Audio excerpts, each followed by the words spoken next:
So spatial econometrics is the suite of statistical models that can deal with this type of data, where the focus is on explaining particular features of nodes, taking the network into account. And there are two main motivations to do so.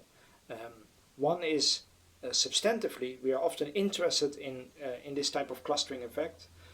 Think of the diffusion of policies to try to understand why particular countries take on particular policies or not.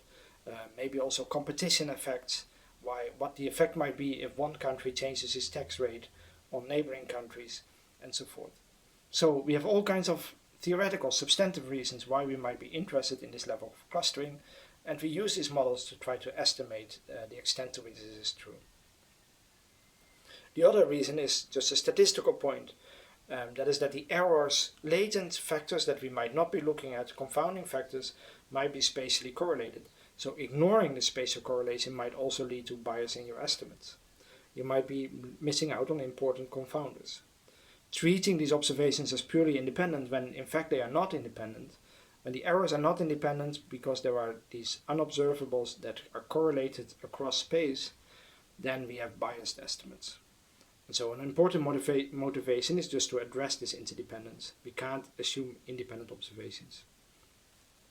And one of the causes is what is called the modifiable errable unit problem, which is the idea that when we have particular, for example, political regions, countries, these borders are geographically relatively arbitrary. And so factors that are geographical factors, like for example resources, climate, and so forth, they do not start and end by these country borders. The country borders are relatively arbitrary. And that means that the different observations that are neighboring on each other will correlate with each other because lots of geographic features will be on different boundaries, will follow different boundaries than the country borders. So we then have different kinds of model specifications in spatial econometrics. We can assume that there is spatial autocorrelation in the errors, which is similar to the moving average process in time series. Or we can think of spatial autocorrelation in the dependent variable, which is more similar to the autoregressive process in time series. So for example, if we think that there is diffusion of a particular policy, then the spatial lag process is the right kind of model, where we try to estimate rho as our estimate for how much diffusion is taking place. If we are rather worried about the lack of interdependence in the observation and not so much looking at the diffusion process or similar, then the spatial error process might be more appropriate, where we build in an explicit correction for the fact that the errors might be correlated, but our overall systematic part of the model remains the same. So ignoring spatial autocorrelation can lead to problems. When we ignore a spatial error that is actually there, our better estimates are fine, but we will have biased estimates in our standard errors, and often biased downwards. So we might underestimate the level of uncertainty, because we are underestimating the level of interdependence between observations, and therefore overestimating how much data and information we actually have. If there is a spatial lag process and we ignore it, the damage actually is larger. We get biased estimates and inconsistent estimates. Even if the sample size gets larger, we are not reducing the bias. So one thing we can do is test residuals to see if there is spatial autocorrelation that we might have overlooked. We can calculate Moran's I on the residuals, for example, and look at spatial autocorrelation in the residuals. And if we find that there is significant spatial autocorrelation, we should adapt our model to incorporate this. Or we can do Lagrange multiplier tests, where we test the model without spatial autocorrelation against one with a spatial error or against one with a spatial lag, and see whether the model significantly differs or not. So we can see the spatial lag model as an unrestricted model and one without spatial lag as a restricted model, and see whether this restriction was damaging or not by comparing the results. So we can't really estimate a model where y is both on the left and on the right hand side, so we need to reformulate the model a little bit.